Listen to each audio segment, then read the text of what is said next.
Assalamualaikum.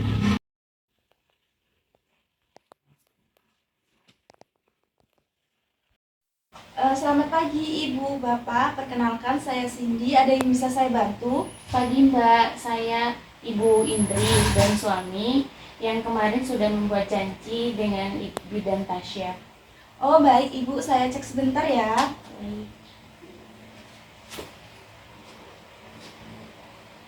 Oh iya, nama Ibu sudah ada di daftar untuk bertemu dengan Bidan Tasya ya Ibu ya. Baik Bapak dan juga Ibu, silakan untuk menunggu sebentar ya. Terima kasih, Mbak. Assalamualaikum. Waalaikumsalam, masuk.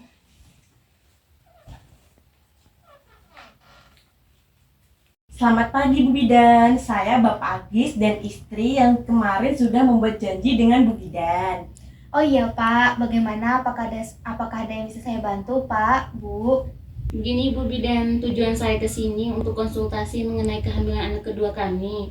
Sekarang usia kandungan saya tuh sudah masuk 6 bulan. Sebelumnya di saat kehamilan trimester awal, saya sudah melakukan kunjungan ANC pertama di klinik dokter Pratama.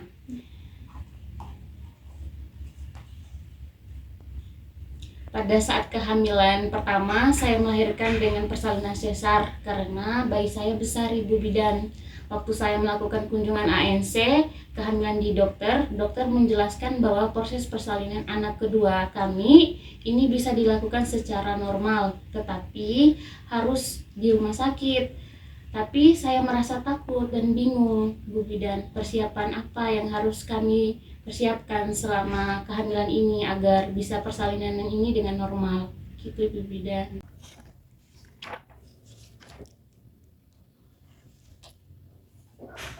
Sebelumnya saya ingin bertanya Ibu, jarak persalinan anak yang pertama dan anak yang kedua ini berapa tahun ya Bu? Dulu saya melahirkan anak pertama pada tahun 2019 itu antara anak pertama sama anak kedua saya itu 4 tahun Ibu. Oh begitu ya Bu. Lalu dari kehamilan trimester pertama sampai trimester kedua ini apakah ada keluhan? Waktu trimester awal ada Bu Bidan, yaitu mual muntah, tapi alhamdulillah mual muntahnya masih normal Ibu. Untuk trimester kedua ini saya tidak ada keluhan. Baik Ibu dan Bapak, sebelum kita masuk pada persoalan kasus Ibu, saya di sini akan menjelaskan terlebih dahulu terkait VBAC. Karena tadi Ibu mengatakan Ibu takut untuk melakukan persalinan secara normal, begitu nggih? Jadi VBAC ini adalah singkatan dari vaginal birth after cesar atau dikenal sebagai persalinan normal setelah sesar. Ini merujuk pada upaya untuk melahirkan secara alami melalui jalan lahir setelah seseorang wanita sebelumnya telah menjalani operasi sesar untuk persalinan sebelumnya. Apakah itu tidak berbahaya bagi saya Ibu Bidan melihat saya sebelumnya melahirkan secara sesar? Melihat dari persalinan Ibu tadi bahwa sebelumnya Ibu melahirkan secara sesar karena bayi Ibu yang besar, tapi kehamilan dan persalinan sebelumnya apakah Ibu ada mengalami komplikasi? Alhamdulillah tidak Ibu Bidan. Alhamdulillah jika tidak ada, Ibu tidak perlu khawatir ataupun merasa takut karena untuk mempersiapkan persalinan VBAC ini ada banyak yang harus diperhatikan dan dilakukan serta dipertimbangkan mulai dari kondisi Ibu selama masa hamil ini, lalu nanti ada beberapa pemeriksaan lainnya yang akan membantu Ibu apakah Ibu benar-benar bisa melakukan VBAC ini atau tidak. Sebelumnya saya ingin bertanya, untuk persalinan kedua ini apakah Ibu ingin melakukan persalinan secara normal atau sesar? Sebenarnya saya ingin melahirkan secara normal Ibu Bidan. Saya tidak ingin operasi sesar lagi. Jika memungkinkan saya ingin mencoba persalinan normal untuk anak kedua ini. Saya paham apa yang Ibu inginkan. Pada kasus seperti ini memang membutuhkan pertimbangan dan kondisi khusus apabila si Ibu telah melaksanakan 2 kali tindakan sesar. Pernah mengalami kembar sungsang atau distosia, Ibu mengalami obesitas, umur kehamilan lebih dari 40 minggu, berat lahir bayi nantinya lebih dari 4.000 gram, memiliki riwayat diabetes mellitus dan berbahaya lainnya. Dicurigai makrosomia, jarak dari kelahiran sebelumnya adalah 18 bulan, dan riwayat teknik SC atau sayatan operasi sesar sebelumnya memiliki letak lebih rendah dengan arah horizontal. Contohnya itu seperti sayatan luka SC yang di bawah perut ini Bu, di bawah sini, begitu nggih? Pada kondisi-kondisi khusus tersebut memerlukan penilaian khusus, rekomendasi ilmiah, dan pemantauan khusus saat persalinan karena memiliki risiko yang lebih tinggi. Nanti saya juga akan berkolaborasi dengan dokter spesialis kandungan karena sebenarnya ini bukan wewenang saya. Tapi Ibu tidak perlu khawatir, saya akan tetap membantu dan mendampingi Ibu untuk mendapatkan informasi terkait VBAC ini. Jadi seperti itu ya Bu Bidan. Jadi faktor-faktor apa saja yang membuat peningkatan kegagalan VBAC ini? Iya benar seperti itu Ibu, seperti yang sudah saya jelaskan tadi. Lalu apakah ada keuntungan dan kerugian dari persalinan VBAC ini Bu Bidan? Iya Ibu, saya jelaskan pelan-pelan ya. Jadi untuk keuntungannya itu yang pertama, proses pemulihannya itu lebih cepat dibandingkan sesar. Kemudian yang kedua, menurunkan risiko komplikasi operasi. Yang ketiga itu keberhasilan lahir normal yang tinggi pada kehamilan selanjutnya. Kemudian yang terakhir itu menurunkan risiko dampak buruk kehamilan selanjutnya. Begitu Ibu dan Bapak. Nah, untuk kerugiannya sendiri itu yang pertama, jika gagal bisa membuat rahim robek karena bekas sayatan dari operasi sesar sebelumnya terluka.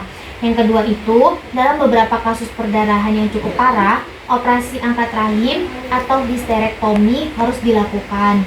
Dan yang ketiga, jika terjadi robekan rahim, maka janin akan menunjukkan pola denyut jantung yang abnormal pada bayi. Begitu Ibu Bapak. Oh iya Ibu Bidan, saya sudah jelas. Lalu apakah ada yang perlu saya dan suami persiapkan sebelum persalinan VBAC ini? Jadi, untuk hal-hal yang perlu Ibu dan Bapak persiapkan diantaranya yang pertama itu, bicarakan dengan dokter mengenai keinginan VBAC sejak awal kehamilan, di mana nantinya akan dilakukan penilaian kondisi medis meliputi anamnesis riwayat persalinan, jenis sayatan bekas SC, Ibu tidak perlu operasi pada dinding rahim dan mengalami robekan rahim sebelumnya.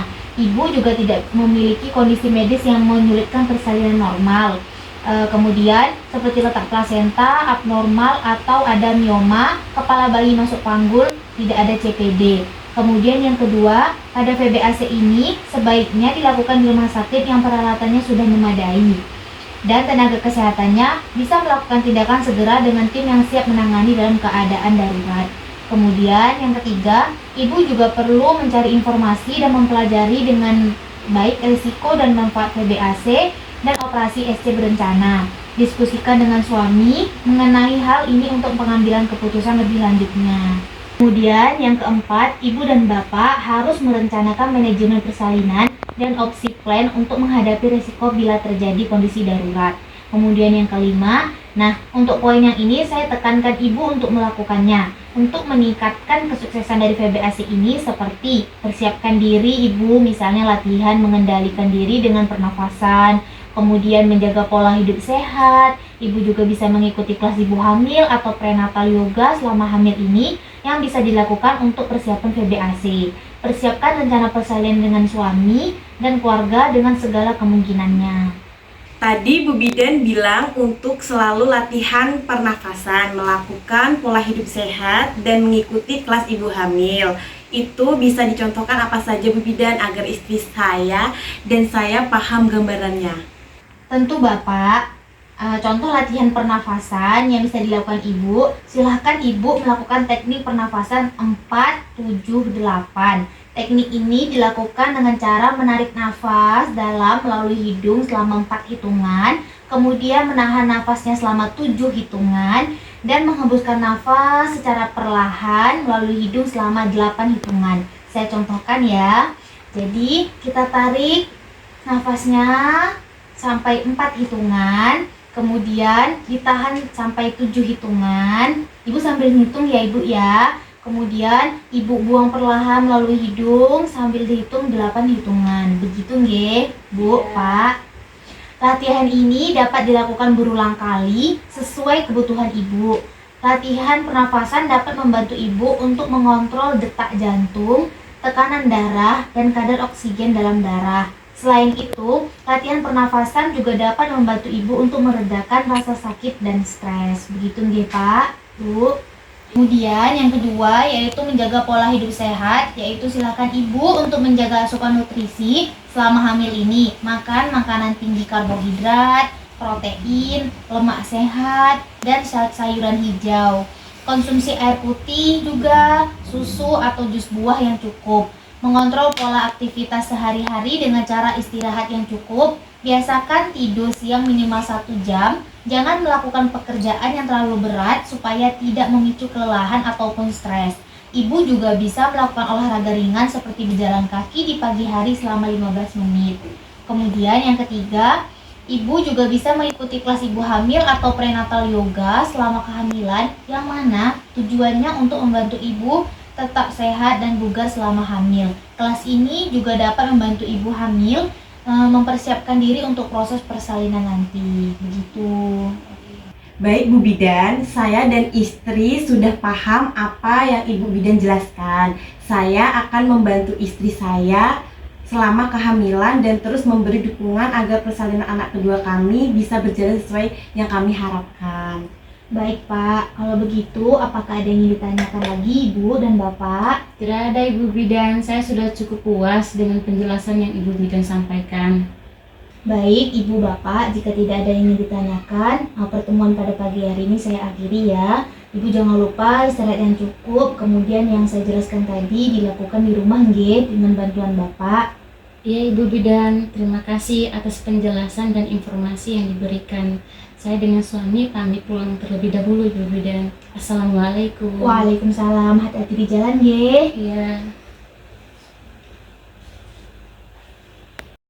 2 bulan kemudian, berkat dukungan dari suami, Ibu Indri mulai mengikuti apa saja yang dianjurkan oleh Bidan Tasya, seperti menjaga pola hidup sehat dan mengikuti kelas ibu hamil atau prenatal yoga.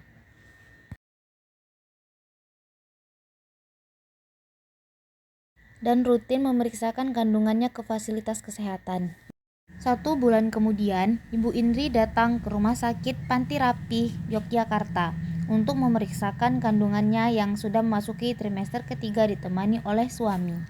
Selamat siang Ibu Indri dan Bapak Agis, bagaimana kabarnya? Selamat siang Bu Dokter, Alhamdulillah saya dan istri baik. Saya lihat dari raut wajahnya Bu Indri sangat happy sekali ya. Ya Ibu, saya senang banget dengan kehamilan kedua ini. Alhamdulillah saya ikut senang mendengarnya ya Ibu. Lalu bagaimana Ibu keadaan si kecil di rumah, sehat? Alhamdulillah sehat Dok. Bagus kalau begitu Ibu Bapak. Sesuai janji kita, Ibu katanya mau melakukan kontrol USG ya? Betul Dokter, saya mau melihat perkembangan anak kami di kandungan, apalagi ini sudah mendekati persalinan. Sebelumnya apakah selama trimester ketiga ini Ibu ada keluhan? Tidak ada keluhan dokter, cuma saya sedikit deg-degan karena sudah mendekati HPL. Oh iya Ibu, tidak perlu khawatir ya, saya paham apa yang Ibu rasakan saat ini. Ini merupakan hal yang wajar Ibu, apalagi sudah mendekati persalinan. Saya sarankan Ibu harus terus perbanyak afirmasi positif, berdoa, menjaga pola hidup yang sehat, dan terus melakukan latihan pernafasan agar ketika persalinan nanti dimudahkan. Baik dok, saya sudah menerapkan hal itu agar persalinan saya nanti lancar. Baik, kalau begitu silakan Ibu bisa langsung berbaring di kasur ya. Saya akan melakukan pemeriksaan USG. Iya Ibu. Bisa dilihat ya Ibu, Bapak, ini adanya ini aktif sekali ya gerakannya. Lalu untuk usia kandungannya sekarang 37 minggu ini. Lalu posisi kepala bayi berada di bawah atau sudah memasuki pintu atas panggul ya. Lalu untuk denyut jantungnya juga bagus ini, yaitu 125 denyut kali per menit. Ini untuk berat badan adiknya ini juga normal, yaitu 3000 gram. Lalu untuk letak plasentanya juga bagus, tidak menutupi jalan lahir ya. Ini bisa dilihat. Jenis kelaminnya juga sudah terlihat ini, yaitu perempuan. Alhamdulillah kalau hasil USG-nya bagus dokter. Berarti istri saya bisa melahirkan normal kan? Insya Allah bisa Bapak. Dari hasil pemeriksaan keseluruhannya, istri Bapak bisa melahirkan proses persalinan secara normal. Bagaimana Bapak, apakah sudah jelas? Sudah jelas dok. Sudah dokter, terima kasih ya dok atas penjelasannya. Alhamdulillah rasa takut saya hilang dan menjadi percaya diri untuk melakukan persalinan VBAC ini. 2 minggu kemudian, tepat tanggal 6 Desember 2023 pukul 5 pagi, terdengar suara tangisan bayi perempuan, yaitu anak dari pasangan Bapak Agis dan Ibu Indri yang lahir secara pervaginam.